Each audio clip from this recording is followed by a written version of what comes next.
नाशिक जिल्हा अंगणवाडी संघटनेचे पदाधिकारी बैठक संपन्न।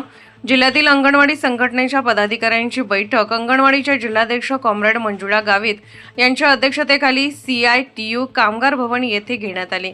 मीटिंग प्रसंगी मागील कामकाजाचे इतिवृत्त वाचन करून जनरल सेक्रेटरी यांचा कामकाजाचा रिपोर्ट जिल्हा सेक्रेटरी कॉम्रेड छाया जाधव यांनी मांडला।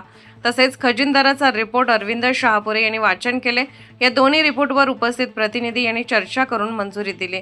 मीटिंग प्रसंगी उपस्थित जिल्हा पदाधिकारी यांनी प्रलंबित प्रश्नांवर चर्चा करून प्रश्न मार्गी लावण्यासाठी पुढील काळात आंदोलनाची दिशा ठरवण्यात आली।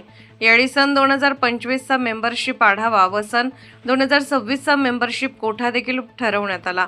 तसेच 10 ऑगस्ट 2026 रोजी झेल बरो आंदोलनाचे देखील नियोजन करण्यात आले। तसेच अंगणवाडी कर्मचाऱ्यांना PF व ES ICU लागू करण्याबाबतचे देखील आयुक्तांना दिलेल्या निवेदनावर चर्चा करण्यात आली।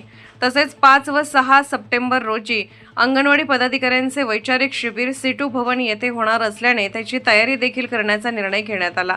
तसेच कोरोना काळातही थकीत प्रोत्साहन भत्ता मिळण्याकामी जिल्हा परिषद पंचायत समिती कार्यालयावर धरणे आंदोलन करण्याचा निर्णय देखील घेण्यात आला। 6 ऑक्टोबर 2026 रोजी दिल्ली येथील योजना कर्मचाऱ्यांच्या आंदोलनात नाशिक जिल्ह्यातून मोठ्या संख्येने अंगणवाडी कर्मचारी सहभागी होणार असल्याचा निर्णय देखील यावेळी घेण्यात आला।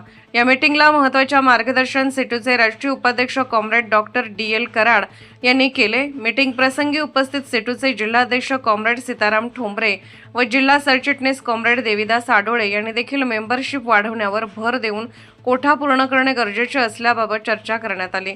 मीटिंग प्रसंगी उपस्थित पदाधिकारी comrade Arvind Shahapure, comrade Rekha Khare, comrade Savita Chaudhari, comrade Sattabai Gawali, comrade Devkaibai Sahare, comrade Yashoda Bagul, comrade Gauri Gavit उपस्थित होते।